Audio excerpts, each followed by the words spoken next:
Legends Football Talk, where, as you can see by the title of the video, we're going to be going through the game on Sunday, Liverpool against United at Anfield. So without further ado, as always, let's get into it, man. I'm not going to lie, before this game, if you would have offered me the result 2-2, a draw, like Gary Neville always says, I would have snapped your hand off, man.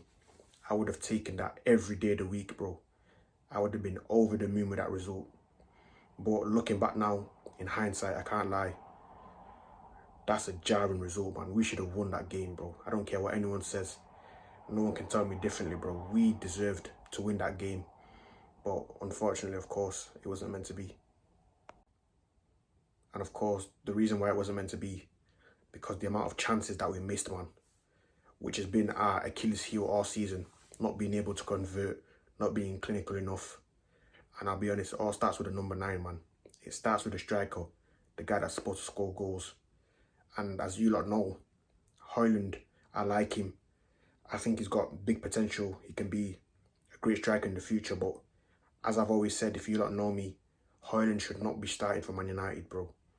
He should not be wearing the Man United number 9 on his back, be starting week in, week out. And to be honest, I do kind of feel sorry for him because he shouldn't have been put in this situation by Ten Hag last season, making him the number 1 striker. He should have always been on the bench. I've always said it and I maintain that stance. And I keep saying it until he's good enough. Right now, he should not be starting for United, man, because let's be honest, bro. That's 2 games in a row now. He's missed massive chances. He only gets pretty much 1 chance a game. So when he gets to him, he has to be clinical, man. He has to be clinical. And at the moment, he's not being that. 2 goals in the league by January is nowhere near enough for Man United number 9. And obviously people come up with the excuses. Yeah, he's young. It's not fair on him that he has to play as the 9 week in, week out, starting every game. He should be learning off someone else, a deputy. And I agree with all those things because I've been saying them myself. But at the same time, he has to do better, man. He has to do better, bro. Things like his touch, not good enough. He can't hold up the ball properly, bring people into play. Always scrapping defenders.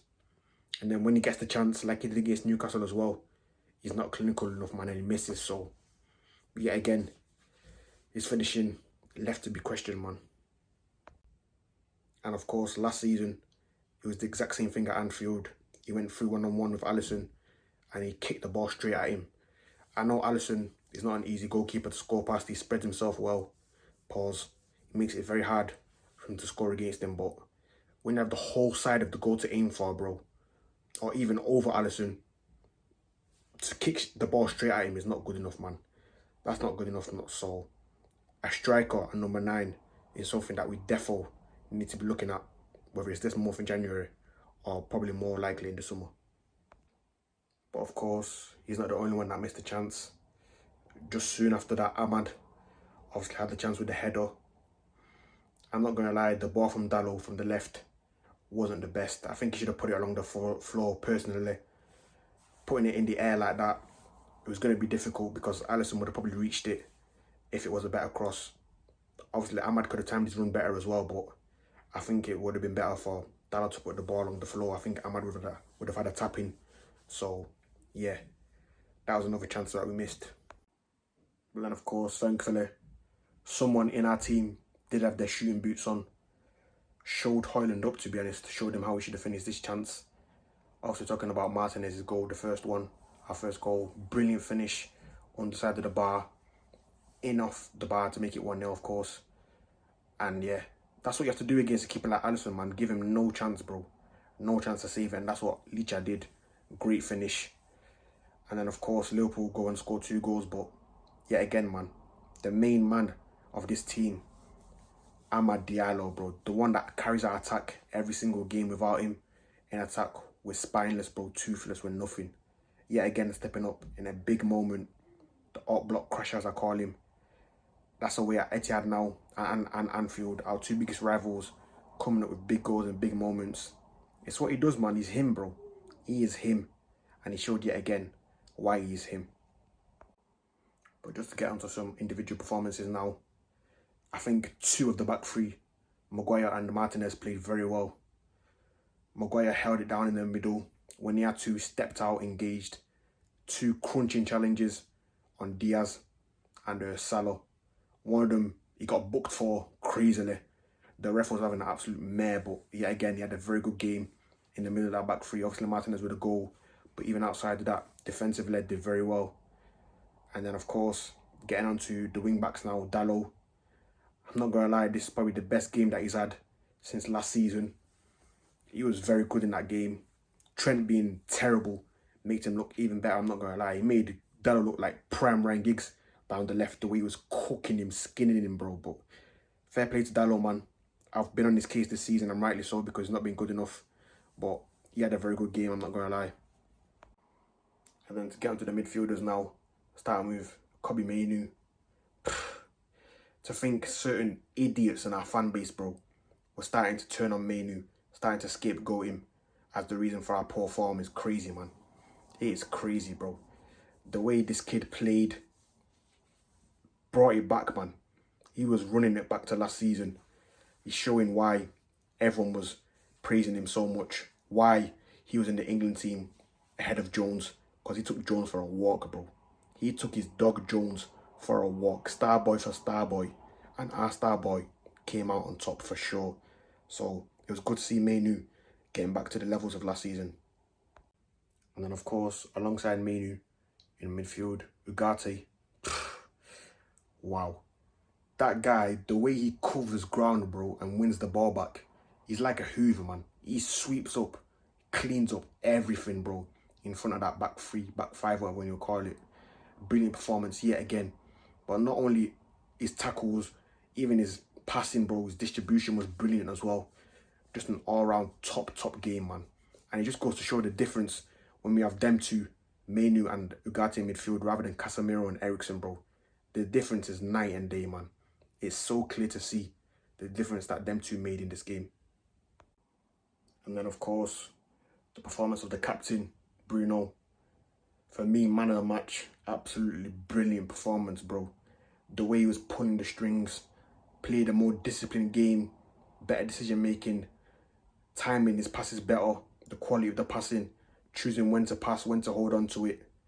Even that little dribble towards the end of the game when he had like 5 men around him, still got out of it, made his dog Trent give away a free kick. It was just a brilliant display, man. Of course, the assist as well for the Licha goal. Lovely reverse pass into his path. Yeah, just an all-round great display, man. And this is what we need from Bruno, man. As the captain especially. To be leading by example. Because in too many games, he's not been good, man. In too many games, especially the big away games, he hasn't stepped up anywhere near enough as he should have. So I'm happy for him that finally we got to see the best of Bruno in a big away game. And of course, someone else I want to give a shout out to, Yoho, coming off the bench, his little cameo, brilliant tackle on Nunes. Honestly, a last-ditch challenge. If he got that wrong, he would have been finished, man. He would have been getting cooked, slandered, anything that you want to call it. But yeah, the fact that he got the ball there, brilliant time challenge. And then even on the ball, bro, his distribution, his passing, his composure, awareness. Yet again, brilliant cameo from him, man. Nice little switch of play to Garnacho as well. Small things like that to show me that he's ready, man. He's ready. But at the same time, I'm liking how Amorim is managing his minutes rather than just throwing him into the deep end, letting him get acclimatized to the league more so that hopefully, sooner rather than later, he can become a starter in the team more regularly. And talking of defenders, of course, I mentioned 2 of the back 3 had a good game. But for me, the odd one out, the ugly duckling, was De Ligt, man. Dear me, he had a stinker in that second half, bro. Wow, he had a poor game. The fact that he went sliding into that challenge on Gakpo to try and block his shot, I don't know what he was thinking, man. First of all, if Gakpo's on his left foot, you just leave him to shoot. You don't let him cut back inside on his stronger right foot. If he scores from that angle on his left foot, either Onana's had an absolute stinker or he's scored an absolute worldie, because the chances of him scoring there were very low. And the fact that he's his international teammate as well, surely he knows Gakpo is right-footed and is always going to come back on his right foot. So that was poor. And then, of course, giving away the penalty as well, which was a bit harsh, but at the same time, his hand shouldn't have been in that position, bro. Your hand cannot be there in the box. If it hits your hand, you're going to be in trouble, man. So, yeah, he didn't have the best of games at all. However, speaking of De Ligt though, there's no way that I can talk about him and not mention the challenge that idiot Donkey Nunes put in on him, bro. The fact that he wasn't even looking at the ball, bro, the whole time while the ball was coming down, you could literally see his eyes were fixed on De Ligt. He was just there to do him, and that's exactly what he did. To smash into him with his elbow like that and to only get a yellow card is disgraceful, man. That is disgraceful, bro. That ref, honestly, I don't know what he was playing at, man. And it's crazy because it's like no one cares, bro. No one seems to be talking about it. But if it was Martinez or Bruno that did that, people would be calling them to have their heads chopped off, bro. So the fact that no one's even kicking up a fuss about that is mental to me, man. Because he should have definitely got a red card for that, 100%. But just to highlight a few Liverpool performances as well. Curtis Jones, the Scouser in their team, one of their own. Smelly performance, mate. Absolutely stunk up the gaff. I didn't even clock that he was playing until he got subbed off, I'll be honest. Absolute goal sesh, bro. He did absolutely nothing to impact that game on Sunday, I'll be honest. Luis Diaz as well. Reinvigorated in the 9 role, they told me. Again, smelly performance, bro. He did nothing all game. Apart from that little run that he made into the box when he didn't shoot for some weird reason.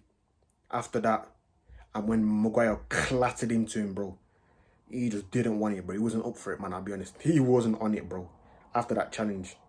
And he's another one that contributed barely anything to the game. But of course, the biggest culprit of them all, the main reason why Liverpool played badly, in my eyes, Trent Alexander-Arnold, bro. The Scouser in their team, one of their own, put up a Hall of Shame performance, bro. Honestly, the way he was getting skinned by Dalot, bro, making Dalot look like some mad flying winger. He turned into Trent Lily-Phillips, bro. That wasn't Trent Alexander-Arnold, that was Trent Lily-Phillips. Because everyone was going to him and getting some, bro. Everyone was getting action down that side. Honestly, it was so easy to just get by him like he wasn't even there, like he was a hologram, bro. And to me, that says that his head is already in Madrid, bro. He's thinking about linking up with a man named Jude, Vinny, Camavinga, Rudiger. He's thinking about it already, man. His head is no longer at Liverpool, bro. Because to put in that kind of performance in the biggest game of the calendar for Liverpool, their biggest rivalry, our biggest rivalry, the biggest game in English football, is crazy to me, man. It is mad. So, yeah. If anything, I hope he stays because Conor Bradley actually came on and did a very good job, I'm not going to lie. So I need Trent to stay and put in more of these smelly performances. Then, of course, we have the chance right at the death, right at the end of the game, bro. About 7 seconds left with Maguire. After Xerxes comes on, gets played through, and he squares it to Maguire. Honestly, I wanted to cry, man. I wanted to cry when that went over the bar. That was the chance, man, to win it, man. To finally win at Anfield after, what, 10 years? 11 years, I think, since Van Gaal was there. It's been a minute, man. It's been a very long time. So, yeah, we needed that win, man. We badly needed that win. But unfortunately, obviously, it didn't come. And of course, I've been seeing a lot of discourse online about whose fault it was, whether it was Maguire's fault for the finish or Xerxes' fault for the pass. I'm not going to lie, I'm leaning more towards blaming Xerxes. To bounce the pass into him like that, it was always going to make it much harder for Maguire because naturally, the ball was going to finish higher than Maguire would have wanted it to. I think Xerxes should have played it along the ground. It wasn't a difficult pass to make at all. I don't know why he's bobbled it into the ground like that, especially in those conditions as well. But yeah, we should have won the game there, man. We should have won it there. But of course, speaking of Xerxes, it was nice as well when he came on to the pitch. The reception that the United fans in the corner at Anfield Road were giving him, singing his name, after what he went through, the Newcastle game. So it was nice to see them trying to give him that boost of confidence. But yeah, man, overall thoughts of the game, as I said, if you'd have offered me this before the game, I would have taken it all day long. But looking back now in hindsight, we should have got the 3 points, man. We should have got the win, but we move, man. We move. But as always, if you don't like these kind of videos, make sure to like, comment, subscribe, share, do all that good stuff. And I'll be back after the FA Cup game against Arsenal this weekend. Take care and peace.